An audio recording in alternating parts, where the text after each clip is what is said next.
Part 2 explains the working principle of 6-pulse converter and which behaves as the base for understanding the multipulse converter.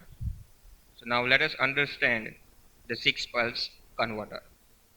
As we discussed earlier, the 6-pulse converter is nothing but 3-phase rectifier. The diagram shows 3-phase uncontrolled rectifier. The diodes are used in the construction of these 6-pulse converter, and across the output terminal the resistive load is connected.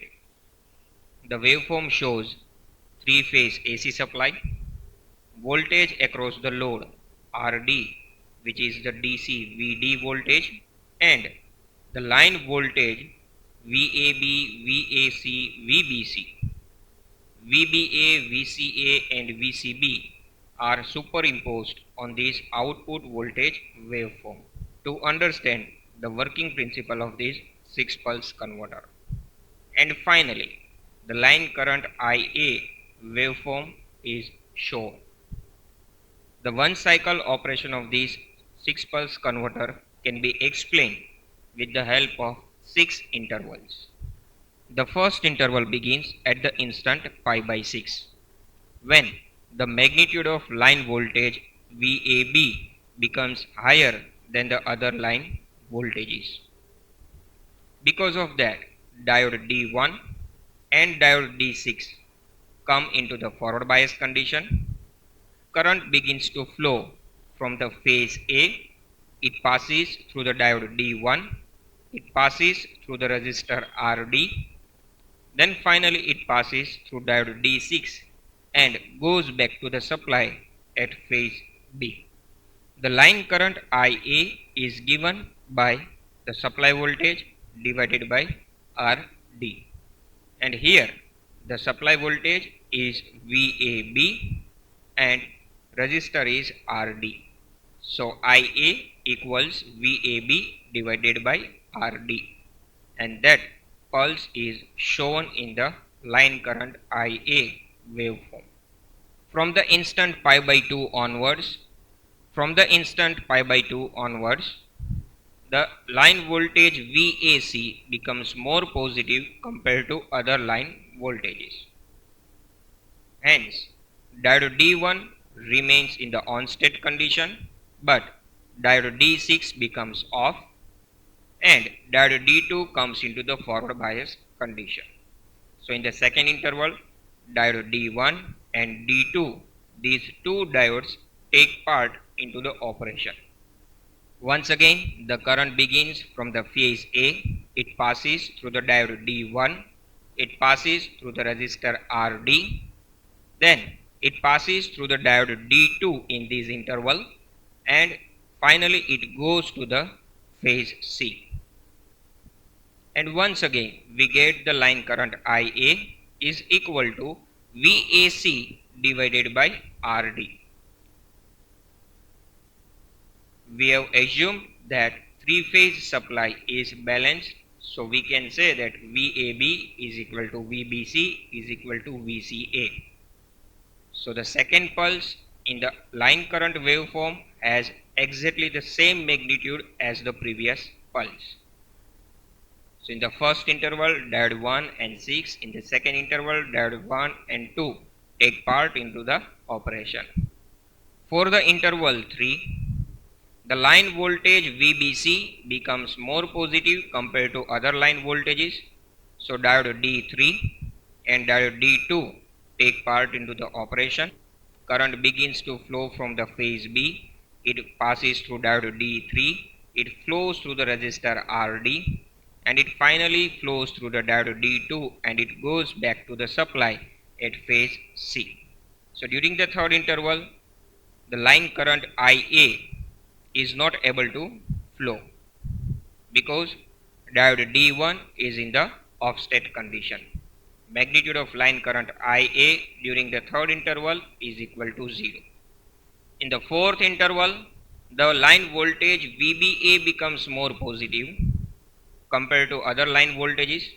So diode D3 and diode D4 come into the forward bias condition. Current begins to flow from the phase B, it passes through the diode D3, it flows through the load, it passes through the diode D4, and finally it goes back to the phase A.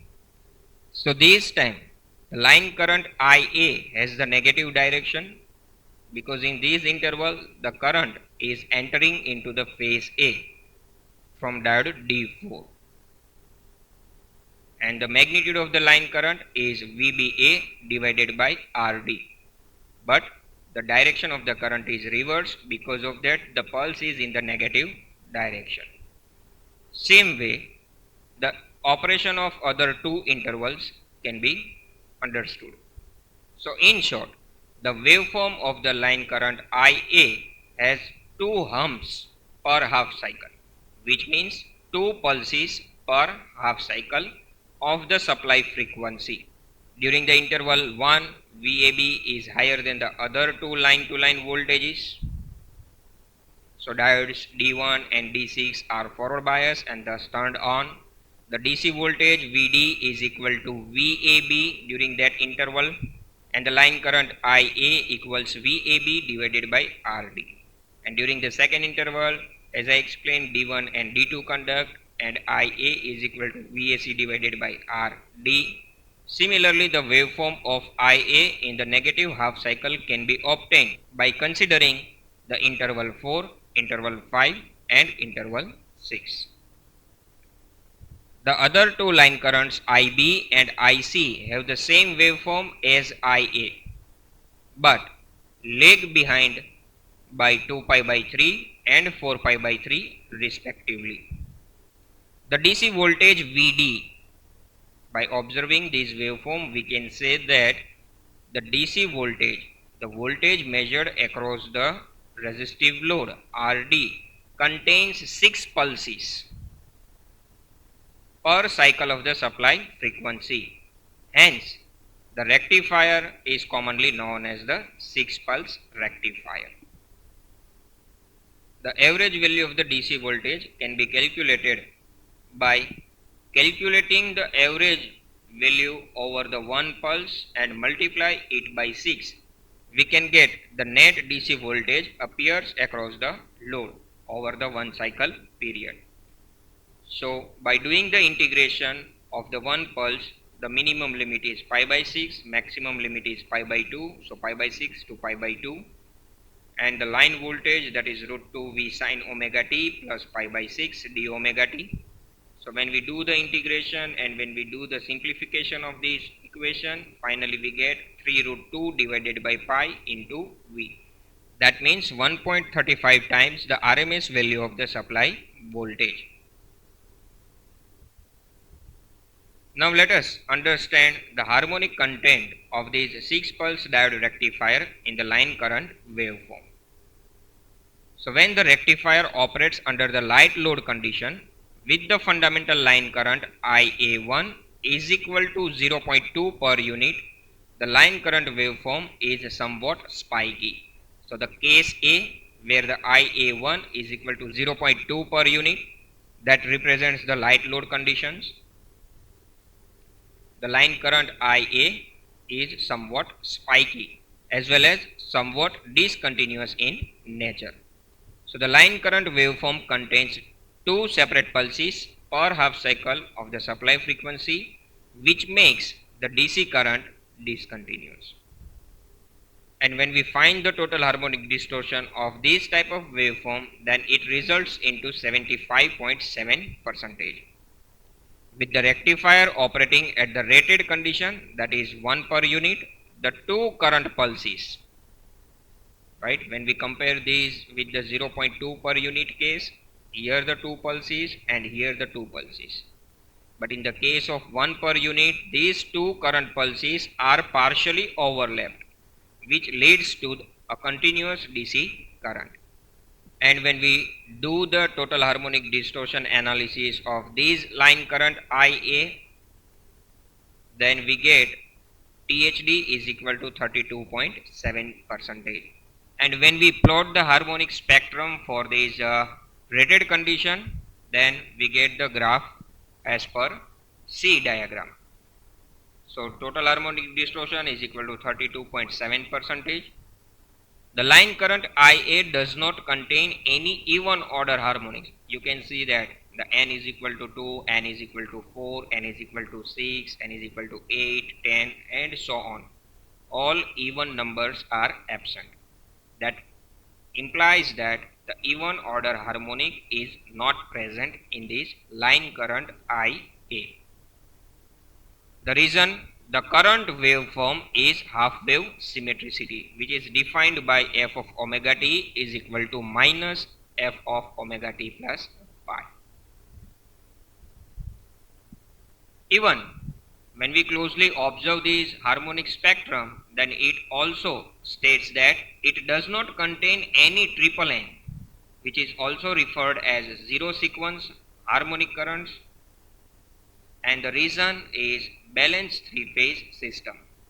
N is equal to 3 is absent, n is equal to 6 and that is the even order harmonic, it is already absent, then n is equal to 9, it is not present, thereafter 3 multiplied by 4, 12 is absent, then 3 multiplied by 5, 15 is also absent. So all the triple N harmonics are absent and the reason is balanced three phase system. In this harmonic spectrum, the dominant harmonic such as fifth and seventh, these two harmonics have higher magnitude compared to the other harmonics like 11, 13, 17 and 19, so on. The line current THD is the function of the fundamental current IA1, which is 75.7 percentage when the IA1 is equal to 0.2 per unit as we discussed earlier, and 32.7 percentage when the condition is like rated condition. The lower order dominant harmonics in the line currents are of high magnitude. These are the observations from this harmonic spectrum and this waveform. By observing the harmonic spectrum, we understood the magnitude of the lower order harmonic is higher. So if we are able to eliminate the lower order harmonic, then we can reduce the magnitude of total harmonic distortion substantially. So we always choose to eliminate the lower order harmonic first so that we can have far reduction in the total harmonic distortion magnitude. And there are two ways to eliminate this lower order harmonic. The first is the conventional method, use the filters to remove the harmonics, and second, modify the construction of the circuit diagram and a little bit working principle of the circuit such that the lower order harmonics in the line current do not get produced.